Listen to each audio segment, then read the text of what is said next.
O profissional mais inteligente da sala raramente é o promovido mais rápido. E isso pode ser duro de ouvir, mas a promoção ela tem muito a ver sobre a forma como você se comunica. Pensa comigo, você provavelmente já trabalhou ao lado de alguém menos preparado que você e foi promovido antes. Você também já viu que pessoas que fecharam contratos que deveriam ser seus, que recebeu crédito por uma ideia criada por você. E daí você ficou perguntando, mas como isso? Não foi sorte, não foi quem indica, também não foi network. Foi uma só coisa, a forma como essa pessoa se expressou. E agora vem a parte que talvez vá te incomodar.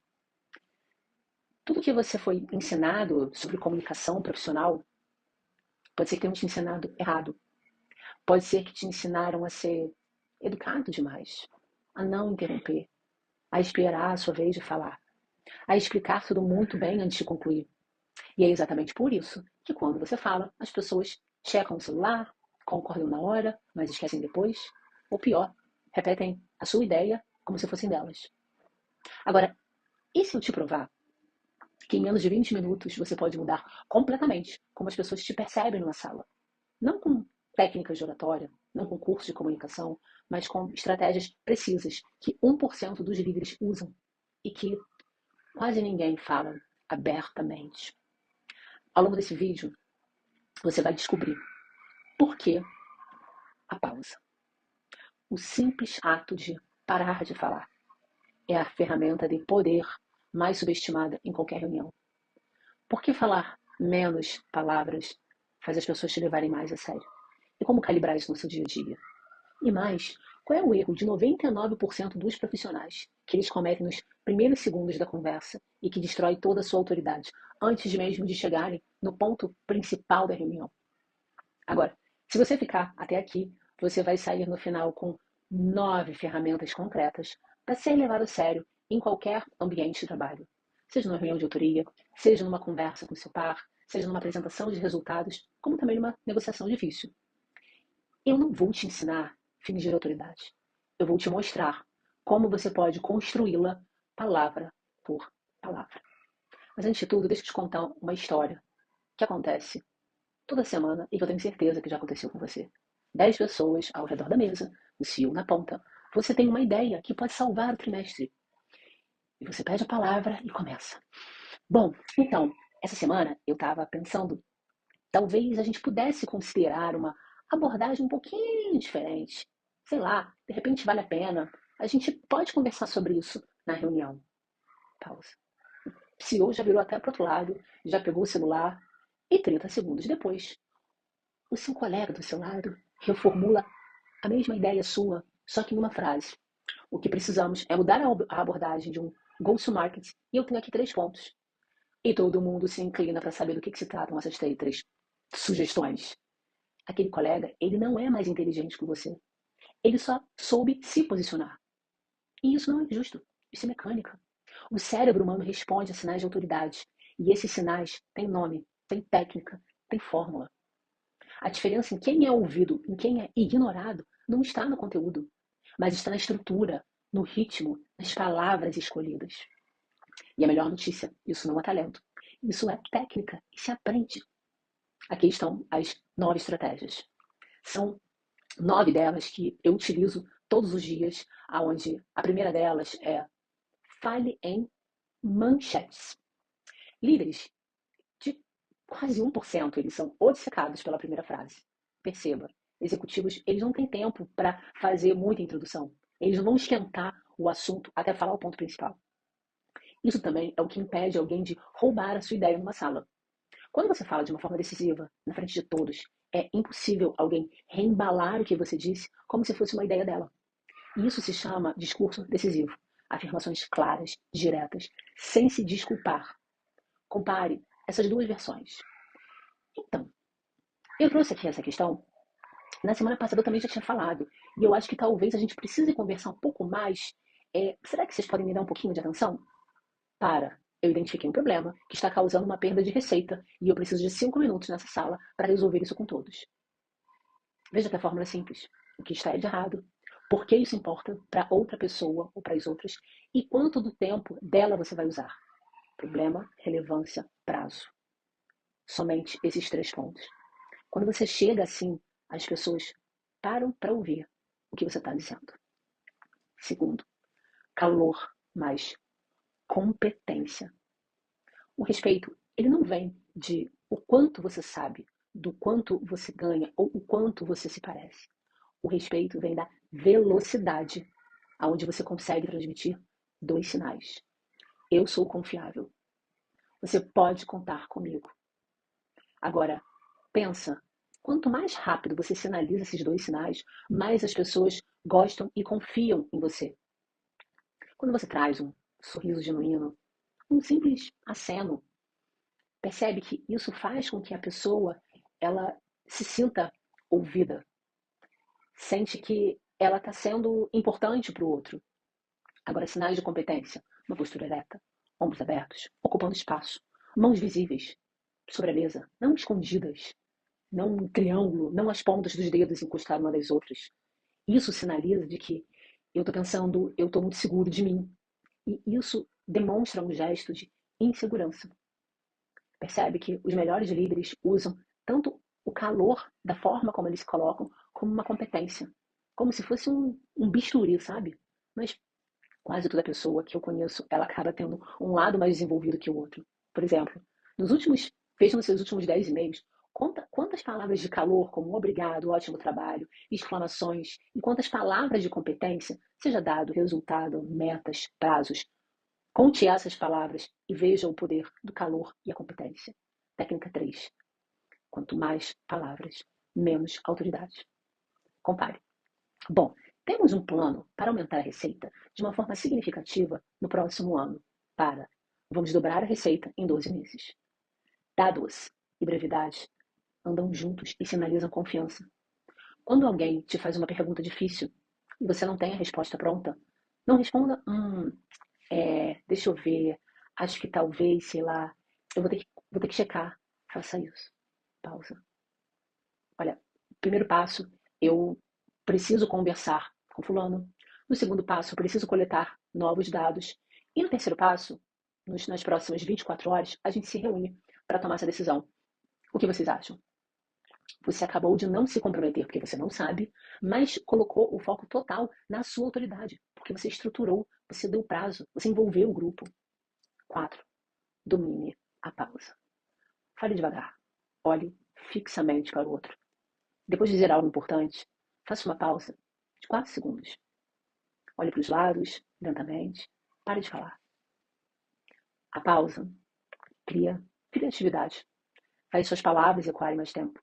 E demonstra que você está confortável em possuir o espaço, sem precisar preencher com palavras. A maioria das pessoas continua falando depois de um ponto importante, porque tem medo de perder a vez. Mas isso tudo só dilui o que você acabou de dizer. 5. Conte histórias, não estatísticas. Líderes que só apresentam dados, eles são esquecidos. Líderes que apresentam dados dentro de histórias são lembrados. Compare. A rotatividade da equipe aumentou 12% no último trimestre. Quase perdemos a empresa por causa de uma única contratação errada. A segunda versão faz você parar e ouvir. Por quê?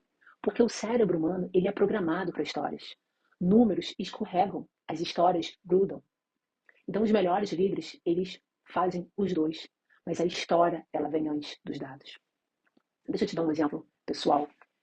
Imagina que você tem uma amiga, um amigo, que está voltando para um relacionamento que já corrompeu a pessoa antes. A pessoa está triste. Você pode dizer, olha, você fez isso antes e não foi bem. Será que agora é uma boa ideia você voltar novamente? Ou você pode dizer, amiga, eu me lembro que há 6 meses atrás você me ligou 2 horas da manhã chorando, dizendo que estava muito mal, que eu não sabia o que fazer, e eu cheguei a pensar até que tinha acontecido alguma coisa grave. E foi naquela noite que você me disse que ele tinha te traído e que você nunca mais voltaria. Olha o que você está fazendo agora. Veja a diferença? A segunda versão você não esquece, porque está baseado em histórias. Regra 6. Use a regra dos 3, como eu já usei aqui nesse vídeo. O cérebro, ele ama padrões. E o padrão favorito do cérebro é o 3. Então, se você quer que alguém siga o seu raciocínio, estruture em 3. Aqui está a oportunidade, o risco e o próximo passo. Você nem precisa dizer, esse é o primeiro, esse é o segundo, é o terceiro. Só o fato de você articular que existem 3 elementos conectados já cria uma estrutura na mente da outra pessoa do que você vai falar. E 3 é fácil de lembrar. 4, 5, fica pesado, as pessoas não acompanham. Então, se você precisa confrontar uma ideia ruim sem criar conflito direto, use essa linguagem técnica. Por exemplo, isso é uma péssima ideia. Ou, vamos voltar aos princípios dessa conversa? Quais são os efeitos dela? Por que elas estão acontecendo? E qual é o próximo passo? Você está dizendo a mesma coisa, mas de um jeito que é mais difícil de contestar porque ele está estruturado. Técnica 7. Domine o enquadramento. Quem controla o enquadramento, controla o debate. Então, quando alguém diz, não devemos gastar esse dinheiro, não responda, não devemos, eu discordo. Responda como, olha, isso não é uma questão de dinheiro, é uma questão de sobrevivência. Ou, isso é um custo, ou é um investimento na nossa equipe. Você muda o campo do debate sem entrar no confronto direto.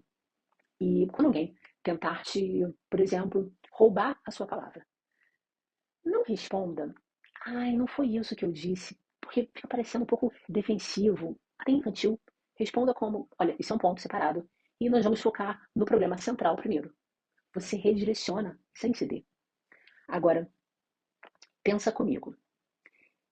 Isso só funciona se for muito genuíno. E o seu rosto precisa parecer que é genuíno. Seja um sorriso no canto, um olhar mais para baixo, algo que as pessoas sintam que você tá aberta e que você está com essa intenção muito clara e genuína. Técnica 8. Projete a calma. Pessoas confiam em líderes que parecem quase inabaláveis. Mesmo que por dentro você esteja pedalando feito um louco, a superfície precisa ser de quem você está deslizando como se fosse água. E eu vou ser direta aqui, porque é algo que muitos líderes não têm coragem de falar. Mas não chore em reuniões de negócio por frustração. Pode ser impopular isso, mas toda pessoa que eu vi chorar por frustração numa reunião executiva perdeu a autoridade e depois levou meses para reconstruir. Agora, se for algo trágico, aconteceu alguma coisa na sua vida pessoal, isso é completamente diferente e somos humanos para isso. Mas quando você chora porque a conversa ficou difícil demais, é porque você está comunicando que você perdeu o controle emocional. E líderes não perdem o controle emocional em público. Então o que você faz? Você nomeia o elefante, que é o nome da nossa última técnica. Nomeie o elefante e termine com o comando. Líderes que constroem respeito ao dizer o que ninguém tem mais coragem de dizer. Porque se em toda reunião as pessoas estão falando ao redor do problema e tem um elefante no meio da sala, um tema muito mais importante, isso tem que ser nomeado. Por exemplo, pessoal, a gente não está batendo a meta porque o nosso produto ainda não é bom o suficiente. Foi para o centro. Isso quebra a atenção. Isso gera credibilidade. Isso faz as pessoas ao redor a pensarem: nossa, algo tão simples a gente não tinha sintetizado. Agora, para isso você precisa ter razão e ter aliados também que estejam junto contigo. Por isso que é importante você alinhar esse discurso junto com as pessoas antes de entrar para a reunião. Isso justifica porque grandes líderes têm sucesso nas reuniões porque eles se preparam antes. E, por fim, termine com o comando. Influência sem direção é só barulho. Por exemplo, até sexta-feira precisamos tomar essa decisão. Aqui está o próximo passo. Aqui está. Os CEOs não deixam conversa aberta. Eles movem a pessoa para a ação. Então, eu espero que esses conselhos tenham tido uma tônica prática, mas eu quero também te deixar aqui uma tarefa para que você consiga executar no seu dia a dia de trabalho, baseado no que a gente conversou. Por exemplo, abra os seus últimos 10 e-mails que você enviou e procure os 2 tipos de palavra. As palavras de calor, como obrigado, ótimo, juntos, porque essas palavras, elas ativam a confiança. Mas as palavras de competência, como dados, resultado, meta, métrica, análise, essas palavras ativam o respeito. E qual é o lastro que você está ganhando nisso? Se você tem pouco calor e pouca competência, as pessoas até gostam de você, mas elas não te levam a sério. Agora, se você tem muita competência e pouco calor, as pessoas respeitam você, mas têm medo de você. Então, os melhores líderes, eles têm os dois. Eles sabem usar cada um e com cada pessoa no momento certo. Então, comece pequeno. Na próxima reunião, comece com abrindo uma manchete, indo direto ao ponto. Faça uma pausa de verdade depois do seu ponto importante. Termine com um comando claro, um próximo passo, uma decisão, um prazo. Só isso já vai mudar como as pessoas te percebem. Recapitulando as 9 lições, que ficaram longas, mas eu tenho certeza que praticando você vai ter resultado com todas elas. Antes de você fazer qualquer uma dessas técnicas, relembre que 1. Fale em manchete. Comece pelo ponto principal. Não enrole. 2. A técnica do calor e da competência. Sinalize os dois, um sem o outro, não basta. Técnica 3. Corte palavras, corte o excesso. Menos palavras, mais precisão. Dados e brevidade andam juntos e isso cria autoridade. 4. Domine a pausa. Depois de um ponto importante, pare de falar. Deixe o silêncio trabalhar por você. 5. Conte histórias, não estatísticas, porque as histórias grudam. Os números escorregam. Use dos dois, mas a história vem primeiro. 6. Regra dos 3. Estruture tudo em 3. O cérebro ama padrões. 3. 7. Domine o enquadramento. Quem define a reunião? Dê um nome para a reunião. Não deixe ninguém roubar o seu enquadramento, o seu posicionamento. 8. Projete a calma. Seja tranquilo. A emoção desregulada, ela pode custar a sua autoridade. E 9. Nomeie e termine com o comando. Diga o que ninguém quer dizer e sempre feche com um próximo passo. Essas não são só teorias, são ferramentas práticas de quem é ouvido e de quem é ignorado no universo corporativo. E que eu uso todas elas. Então, eu espero que, se você chegou até aqui, nesse vídeo, isso vai te fazer repensar algo sobre como você se comunica. E compartilhe com quem precisa ouvir isso. A maioria das pessoas, ela acha que talento, ela vem da comunicação. E não é. É preparo, todo dia. E você acabou de dar um passo à frente de 99% das pessoas, só por estar aqui, levando tudo isso a sério. Então, se você quer continuar desenvolvendo a sua presença executiva, o seu poder de influência e a sua liderança, se inscreve aqui nesse canal. Toda semana tem conteúdo novo, estratégico e direto ao ponto. Nos vemos na próxima semana. Tchau, tchau.